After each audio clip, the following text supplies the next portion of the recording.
फर्जीवाड़े के आरोपों का सामना कर रहे नितिन गडकरी अब एक बयान को लेकर विवादों में घिर गए हैं। बीजेपी अध्यक्ष ने भोपाल में स्वामी विवेकानंद और दाऊद इब्राहिम के आईक्यू की तुलना कर डाली, मगर बीजेपी की मुश्किलें यहां तक खत्म नहीं हो रही हैं। पार्टी के नेता महेश जेठमलानी ने जो है वो अपनी पार्टी से इस्तीफा दे दिया है। उन्होंने कहा है कि जब तक गडकरी पार्टी में है तब तक वो पार्टी में शामिल नहीं होंगे।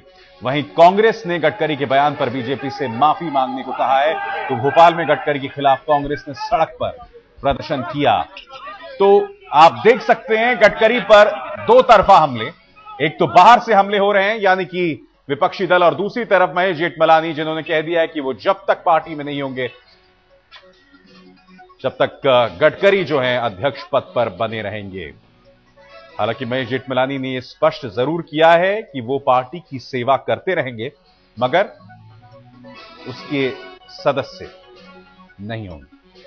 तो क्या कहा महेश जेठमलानी ने, आइए सुनते हैं। मैंने सिर्फ 4 वाक्य लिखे उसमें, और मैंने कहा I have only said 4 sentences, और उसमें मैंने कहा है in that I have said कि I find it morally and intellectually inappropriate, नैतिक आधार पे और इंटेलेक्चुअल आधार पे मैं नेशनल एग्जीक्यूटिव कमेटी में सर्व नहीं कर सकता। एक तो गडकरी जी की जो कंट्रोवर्सी चल रही थी उसके मुझे स्पष्ट जवाब नहीं मिला है फॉर माय सेटिस्फैक्शन, तो नैतिक आधार पर मैं रिजाइन किया हूं। और सेकेंडली आज का जो कंट्रोवर्शियल स्टेटमेंट जो निकला है कि एक ही सांस में स्वामी विवेकानंद जी और दाऊद इब्राहिम के बारे में तुलना करना, हालांकि अब उन्होंने खंडन किया है कि मैंने तुलना नहीं की थी, उसका भी स्पष्टीकरण से मैं संतुष्ट नहीं हूं। तो ये 2 आधार पे उनके पहले जो पूर्ति के बारे में जो विवाद थी और दूसरा आज के वाक्य के बारे में, इन 2 ग्राउंड्स पे मैंने नैतिक और इंटेलेक्चुअल। हम सीधे रुक करना चाहेंगे अपने संवाददाता अमिताभ सिन्हा। अमिताभ, अगर महेश जेठमलानी ये कहते हैं कि वो एक ही सांस में विवेकानंद और दाऊद इब्राहिम का नाम उन्होंने लिया वो सही नहीं था, मगर जाहिर सी बात है ये बड़ी वजह नहीं हो सकती। क्या इसके पीछे कोई जमीन है? क्या जिस तरह से फर्जीवाड़े के आरोप में नितिन गडकरी घिरे नजर आ रहे हैं, क्या उसका इससे कोई ताल्लुक नजर आता है? देखिए, दोनों पिता और पुत्र यही वजह बता रहे हैं। फर्जी जो पूर्ति कंपनी के जो तमाम मामले थे और तमाम कांग्रेस के निशाने पर जब गडकरी आए थे तब राम जेठमलानी ने लंदन से निशाना साधा था।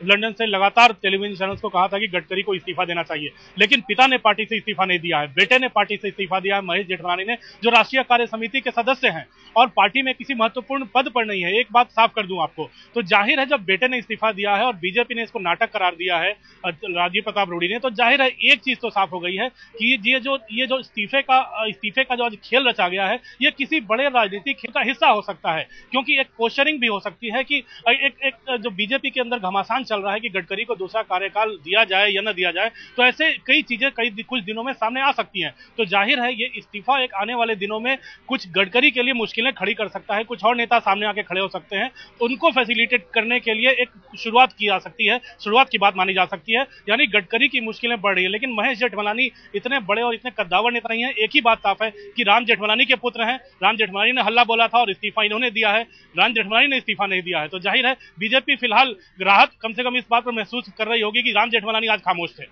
जी अमिताभ, और चलिए आइए देखते हैं वो खत जो कि महेश जेठमलानी ने पार्टी को लिखा है। इसमें उन्होंने जो तमाम चीजें कही हैं उससे स्पष्ट हो जाता है कि आखिर उनकी नाराजगी की वजह क्या है। इस खत में वो लिखते हैं, नितिन जी, जब तक आप बीजेपी के अध्यक्ष बने रहते हैं मैं नैतिक और बौद्धिक तौर पर बीजेपी राष्ट्रीय कार्यकारिणी में बने रहना सही नहीं समझता। मैं पार्टी को राष्ट्रीय कार्यकारिणी से इस्तीफा दे रहा हूं। आपका महेश जेठमलानी। अब महेश जेठमलानी कोई बहुत बड़ी जनाधार वाले नेता नहीं है, लिहाजा पार्टी को राजनीतिक तौर पर इसका बहुत बड़ा नुकसान नहीं है, मगर इस वक्त मौसम कुछ इस तरह से ऐसा है जो कि बहुत प्रतिकूल कहा जा रहा है नितिन गडकरी जी के लिए। लिहाजा ये एक छोटी सी खबर भी उसके लिए बहुत बड़े सिरदर्द का सबब साबित हो सकता है। जाहिर है बीजेपी के लिए जवाब देना आसान नहीं रह गया। हम आपको सुनाते हैं पार्टी प्रवक्ता राजीव प्रताप रूडी ने क्या कहा। भारतीय जनता पार्टी के राष्ट्रीय अध्यक्ष ने स्वयं कहा था कि जो भी विषय पहले उठे हैं उसके बारे में उन्होंने खुद कहा कि जांच होनी चाहिए और आज सरकार जांच कर रही है।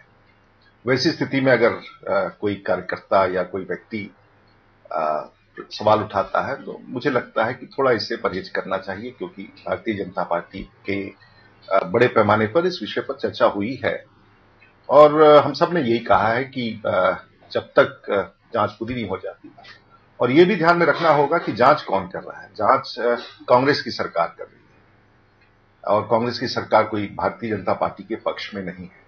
वैसी स्थिति में इस प्रकार के इस्तीफे को फिर एक बड़ा तूल देना उचित नहीं प्रतीत होता, लेकिन वो पत्र जैसे मिलता है उसके विवरण मिलते हैं तो निश्चित रूप से उससे देखा जाएगा।